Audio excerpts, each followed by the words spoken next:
As you can see, ladies and gentlemen, I am in my most skimpiest outfit. Yes, here in June, down on the south coast of England, with the sun blazing down upon us, you'll notice that I am wearing almost nothing. It's lovely to feel the warmth on the skin. Well, it would be in June in an ordinary year. But this isn't an ordinary year. This is a year in which aeroplanes are flying overhead, spraying the skies and mucking about with the weather, causing us problems. I want to play to you, ladies and gentlemen, something that is happening to our farmland. I'm going to play you a voice message from a farmer who got in touch via somebody else and said there are problems with the grass. You'll hear her talking in her own words, although I have disguised her voice at her request. And this is happening up and down the countryside. I'd love to hear from other farmers who may have noticed this and share the same worries as this particular farmer does. And as I play this, I will also try and find some images to show you at the same time, so you can appreciate what is being said. So we're just going to listen to what the farmer has, and it is very worrying. And I'll come back to you at the end of this. So let me just set off the file and have a listen. Just thought I'd drop you a message, as I've been speaking to some other farmers around our way, which is kind of Yorkshire, Lancashire way.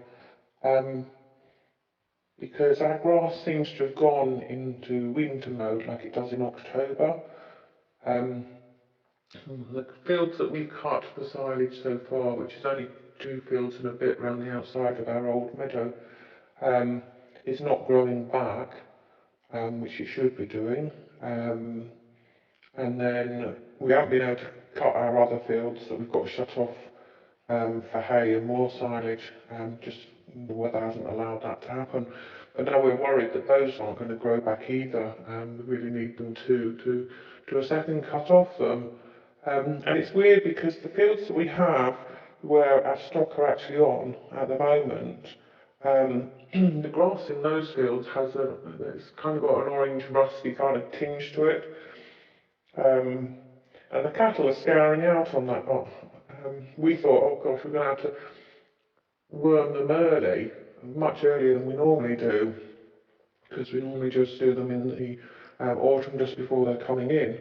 But then when I've been speaking to a fellow farmer, he's suffering the same, and he's noticing the same about his grass as well. And there's plants around too that and tree leaves that seem to have these burnt patches on them.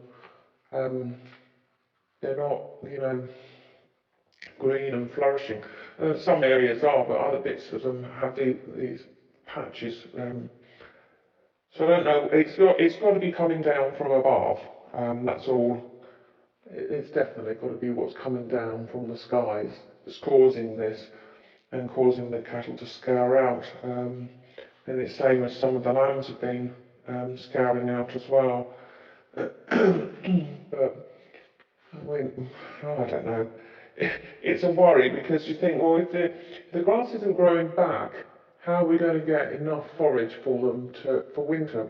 Where's it going to come from? How are they going? What food are they going to have? And also, if our grass isn't growing, it means the corn's not growing in our neighbours' fields and things. And where's the straw going to come from to bed the cattle up over winter and to keep them going? I mean, we've managed to get some silage made. Not enough, but some to feed the cattle over winter. But we've got absolutely nothing at the moment for the sheep at all. Years ago, you never heard planes over here at all. It was quiet, so quiet. And then we suddenly noticed this plane every day going across the skies. It's a white plane and it's got a red nose and red tail. And it's the same one, and we see it all the time coming over, and you can hear it. Even when it's cloudy, they're above the clouds, you can hear it early in the morning, when we get up early, and late at night, because we're out early in the morning and late at night. We can hear it still flying around. When the sky clears, the amount of chemtrails. I mean, if it's been a silent morning, first thing, um, but then by about 5:30, 6 o'clock time, you can see it going across the skies backwards and forwards, and then you know by 7:30, 8 o'clock, these lines that are being caused are going to merge together, and we're just going to have grey day. And sometimes it's going from east to west, sometimes it'll be north to south. Um, you hear it and you know what's happening. Um, but you know, if we breed rare breed sheep, and you just think, if we can't feed them and look after them, what's going to happen? Um, I'd be so devastated if we lose them, because they're part of our family. Many of our other sheep, they stay with us for years. You get to know them, you get to know their personalities, um, and I don't know how we would carry on really. And you don't want to lose these breeds. There's something's going to have to happen sooner rather than later to stop this happening, because many farmers have still not really got over blue tongue or foot and mouth. I mean, it was that was a complete mess. It was fake and handled wrongly. There was such devastation. It was just ridiculous. But farmers haven't financially or emotionally bounced back from that, really. And I don't know how they're going to be able to cope with suffering again. It's going to be too much for many of them. The spraying really needs to stop, because the famine is coming sooner than people think it is.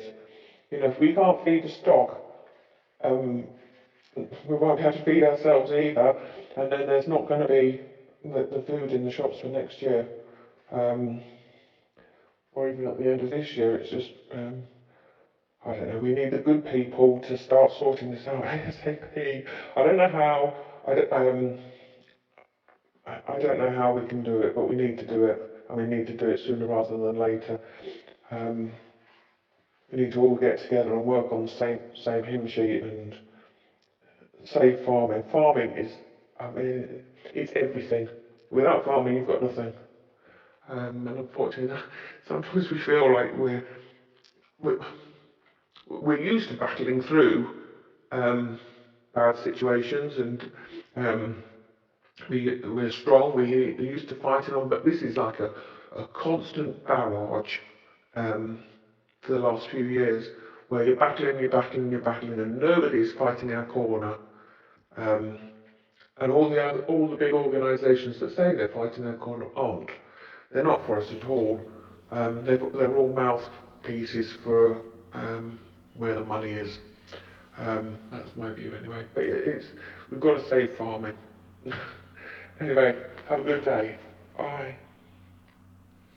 So there we are, ladies and gentlemen. That is the view of a farmer, as the farmer said, up in the Yorkshire, Lancashire area in England. I'll be interested to hear if any other farmers are suffering the same and would care to tell us about it. Please come on.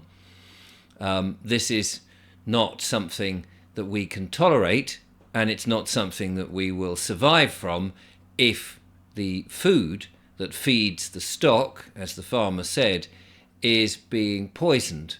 Then we will have no food ourselves. This is a serious issue, and the more that people wake up to this and not think of it as just conspiracy nonsense, but actually fact that it's going on, the better. The better that we can come together and tell our MPs, we can tell Parliament, and we can go after the companies that are doing this with our letters, with our intentions, with whatever means. Because if our lives are at risk because they are poisoning the skies. Now, the people doing this may not fully realise why they're doing it. They may think they're doing this to help the planet. The myth of man-made global warming, of changing the sky so it reflects the dreaded sunlight that's creating the dreaded CO2. but both of those are things we need. We need the CO2, the gas of life, to grow the food, and we need the sunlight to grow the food, and for our own health too. So this is a serious issue. I'm sorry to bring it to you, but there we are. Please let me know what you think in the comments, and if there's any action that we can take, then we must take it.